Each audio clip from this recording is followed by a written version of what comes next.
प्रस्तावना, भारत का संविधान, एक परिचय। 26 जनवरी 1950 को भारत ने खुद को एक अनोखा तोहफा दिया, हमारा संविधान। यह दस्तावेज, जो दुनिया का सबसे बड़ा लिखित संविधान है, भारत के लोगों की आशाओं और आकांक्षाओं का प्रतीक है। यह हमारे देश के लिए एक मार्गदर्शक है, जो हमें बताता है कि हम कैसे रहेंगे, कैसे शासन करेंगे और एक साथ कैसे आगे बढ़ेंगे। संविधान के स्तंभ: न्याय, स्वतंत्रता, समानता और बंधुत्व। हमारा संविधान कुछ महत्वपूर्ण सिद्धांतों पर आधारित है।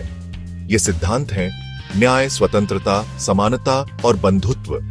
न्याय का अर्थ है कि सभी के साथ निष्पक्ष व्यवहार किया जाए।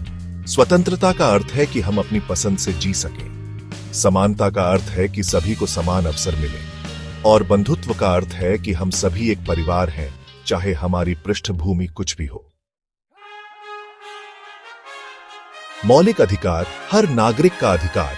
भारतीय संविधान में नागरिकों को कुछ मौलिक अधिकार दिए गए हैं। ये अधिकार हमें स्वतंत्रता, समानता और न्याय के साथ जीने का अधिकार देते हैं।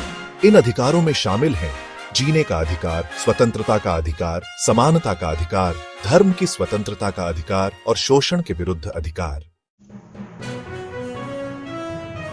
न्यायिक प्रणाली: सर्वोच्च न्यायालय से लेकर जिला न्यायालय तक भारत में एक स्वतंत्र और निष्पक्ष न्यायिक प्रणाली है। इस प्रणाली का नेतृत्व सर्वोच्च न्यायालय करता है, जो देश की सर्वोच्च अदालत है। इसके नीचे उच्च न्यायालय हैं, जो राज्यों के लिए सर्वोच्च न्यायालय हैं, और सबसे नीचे जिला न्यायालय हैं, जो आम लोगों के लिए न्याय का पहला पड़ाव है। आपराधिक कानून उन कृत्यों से संबंधित है जिन्हें समाज के लिए हानिकारक माना जाता है। इन कृत्यों को अपराध कहा जाता है और जो लोग इन्हें करते हैं उन्हें अपराधी कहा जाता है। भारतीय दंड संहिता 1860 भारत में आपराधिक कानूनों का मुख्य स्रोत है।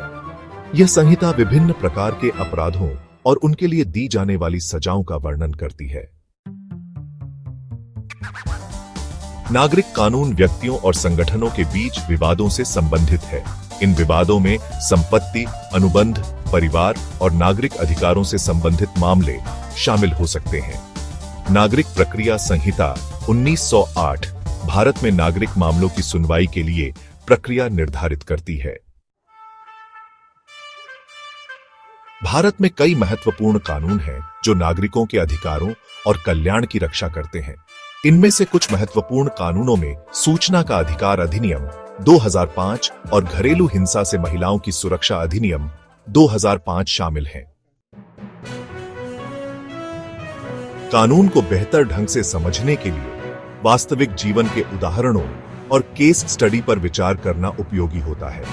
उदाहरण के लिए, सूचना का अधिकार अधिनियम का उपयोग करके नागरिकों ने सरकारी विभागों से जानकारी प्राप्त की है और भ्रष्टाचार का पर्दाफाश किया है।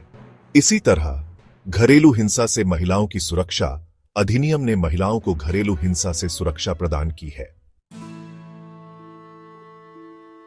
कानून समाज के लिए आवश्यक है।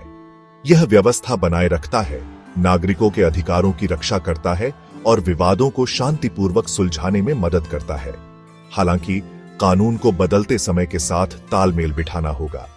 हमें नई चुनौतियों का सामना करने के लिए नए कानून बनाने और मौजूदा कानूनों में संशोधन करने की आवश्यकता है।